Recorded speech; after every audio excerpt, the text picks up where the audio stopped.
Okay, so I was looking at this graph that was put on Uber's website today, and I thought it looked too good to be true. How amazing that Uber drivers make more money than any other type of transportation driver. But I knew from my own experiences as a rider that Uber didn't cost that much. So it seemed weird that Uber was really cheap as a passenger, but yet Uber drivers make so much money. How does that work? Well, we did some math to find out the facts that Uber doesn't want you to know. So here's the sad truth about the type of driver that is on the road for Uber right now.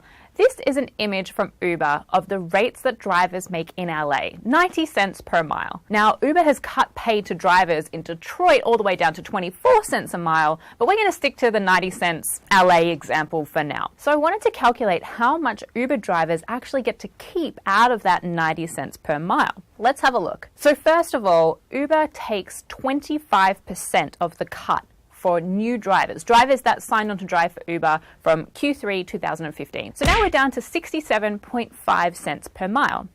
Then you have to deduct tax because Uber doesn't withhold tax on your behalf. So in some LA counties, sales tax is as high as 10%. And since Uber doesn't withhold taxes for you, the drivers are responsible for keeping this money aside to pay the tax department come April. So with the 10% deducted, we're now down to just over 60 cents. Now we need to factor in depreciation of a car. So a car is an asset like anything else and will eventually wear out and you'll have to buy a new one. Every mile you drive decreases the value of your car and brings you that much closer to needing a new one. This is a big problem if you drive for a living. You're going to need to buy a new car every 2 or 3 years, and the cost of a new car is pretty significant. The IRS estimates that the cost to drive a vehicle for work purposes is 54 cents per mile, and this is broken down into fuel cost at an average of 12 cents per mile, depreciation at 24 cents per mile, repair, tires, and maintenance comes down to about 9 cents per mile, and insurance, license, registration, finance, fees, all of that stuff averages out to about another 9 cents per mile. So with the 54 cents depreciation, repairs and fuel accounted for, we're now down to just over 6 cents per mile that actually goes into the hands of an Uber driver.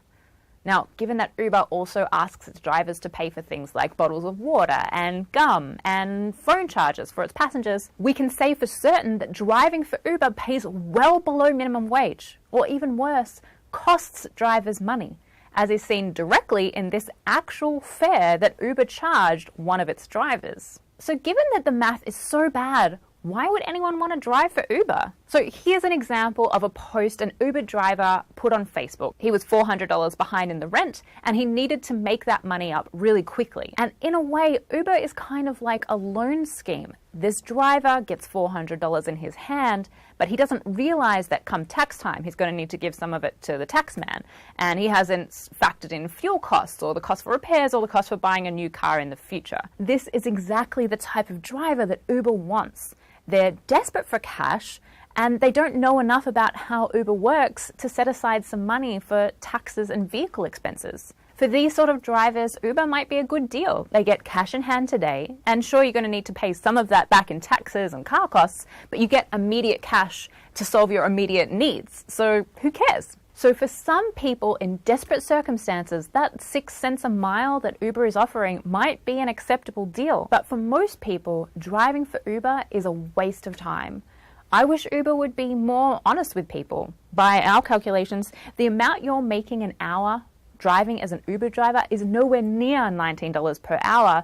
If you drive 30 miles per hour at 6.75 cents per mile, you're only making $2 per hour. By far the worst choice of any transportation job. And this number is not just my maths, it's also supported by the site Not Cool Uber, who have tracked hourly earnings to around $2.89 per hour. And after vehicle fees are taken into account, that number is around zero. Now, I'm not against carpooling services. We all need transport, and I know that I'm a frequent user of Uber and Lyft. But I think Uber is going about it in an unethical way, which makes me unethical for supporting them as a customer. Uber could easily fix this situation by reducing their commission, or by making rates more reasonable, or by giving riders the option to tip their drivers like we do in hospitality. or just by being more transparent. But that would mean admitting that they've generated significant revenue from effectively exploiting their drivers. So the truth is, Uber benefits from maintaining this status quo. Uber's currently reported to be making $10 billion a year in revenue. And that money has to come from someone. Just don't let that someone be you. But what do you think? Are you an Uber driver, an Uber passenger? What's your opinion? Have you got horror stories of your very own? Let us know in the comments below. We'd love to hear from you. Hi everyone, I'm Jade Lovell, resident science nerd on the Young Turks Network. You're watching SciQ and we know you don't want to miss an episode, so please click the subscribe button down below.